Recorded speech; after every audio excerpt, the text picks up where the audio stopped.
Wilt Chamberlain did not score 100 points, and I am nearly willing to bet my life on it.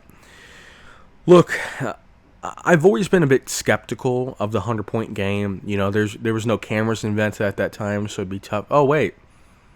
There were? Okay, well, that's odd that there was, this guy had 70, 80, 90 points and no one pulled anything out to show us. But anyways, nonetheless, just because something's not on video doesn't mean it didn't happen. I want to make that clear. I'm not saying that you have to have, physical proof of it. But one thing that I did find interesting when looking at his stat line for this game was one thing jumps out to me: 28 for 32 from the free throw line, which is 88%. And I'm like, man, that's a lot of free throws. But he's a big dude, 7'1", 280. I'm like, okay, 32 free throws. If this guy's unstoppable playing against a bunch of plumbers who are 5'8", okay, maybe. But then I'm like, let's look at his free throw percentage for his career. Wilt Chamberlain shoots 50% from the free throw line, essentially a coin toss.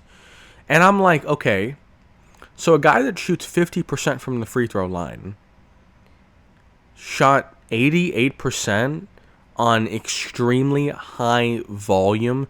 It'd be one thing if he shot 4 free throws and converted 3 of them. That's 75%. That's a huge increase from 50.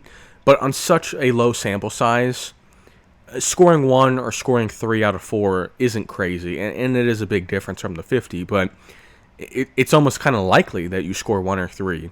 Anyways, on 32 free throws, he managed to convert 28. Now, I plugged this into some probability calculators, and I'm going to go with the most favorable one, the one that gave him the most likely result. So what I plugged in was, and his free throws are essentially a coin toss. What I plugged in was, what is the likelihood that a coin, if you flip it 32 times, it will land on heads 28, 29, 30, 31, or 32 times.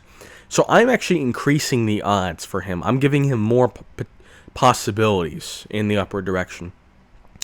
The odds of that happening, of something that is a coin flip happening, 28 or higher times out of 32, 103,000 to 1.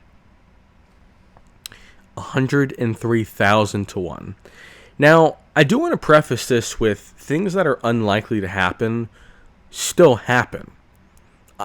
I'm not trying to say, oh, well, this thing, it's unlikely, so it can't happen. No, by default, things that are 1 to 103,000 do happen.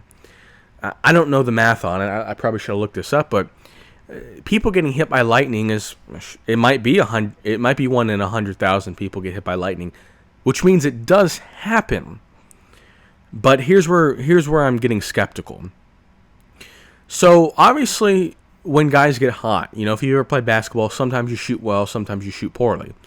And probabilities like this, it's not as simple, because a coin toss, the previous result is not going to affect the future results. It is always a 50-50. Someone shooting a free throw or someone playing sports, it is somewhat of a variable probability, because someone making their first basket makes it more likely to make their next basket for a variety of reasons. Now, let's look at some other guys that have scored a lot of points, and let's look at their free throw percentage in comparison to their career free throw percentage. Kobe's iconic 81-point game against the Raptors, he had 20 free throws and converted 18 of them, so he shot 90% from the line. Now, his career free throw percentage is 84, so keep that in mind. 84% is what he shot from the career, for his career, and he converted 90% in his all-time career high game. 90% is above 84, but I think 6% it's somewhat reasonable. If you get hot, I don't think it's crazy to shoot 90%. And it's the same thing, in the opposite direction. If you have a bad game, it's not crazy to go from 84% to 70%. So, nothing crazy there. Now we have Shaq. Shaq is probably the most similar guy to Wilt. Huge guy, is going to get fouled a lot. Not a great free throw shooter. Shaq in his career high game against the Lakers, or against the Clippers. I apologize. 61 points. He shot 22 free throws for 13. He converted 13 on 22. He shot 52% from the line in his career. And in this game, he shot 58% from the line. So once again, a 6% increase. Nothing crazy once again. You know, having a good game, you're going to make a little bit more at the free throw line than expected, probably. So nothing crazy there. Now we've got Giannis, who is somewhat similar to Shaq and Wilt. Big body, probably a little bit more athletic. Giannis scored 64 points against the Pacers. He shot 24 for 32 at the free throw line, which is 75%. And what's interesting is his career average is 69% from the free throw line. So the first three guys, two of which are, you know, kind of in Wilt's body type and all that, who are not great free throw shooters, and then Kobe, who is a pretty good free throw shooter. These three guys, in their career high games, all shot 6% better from the free throw line than they do in their career. Which, if I would have guessed, I would have probably guessed a little bit higher, maybe 8 to 10%. But nonetheless, these guys all consistently, it's so crazy.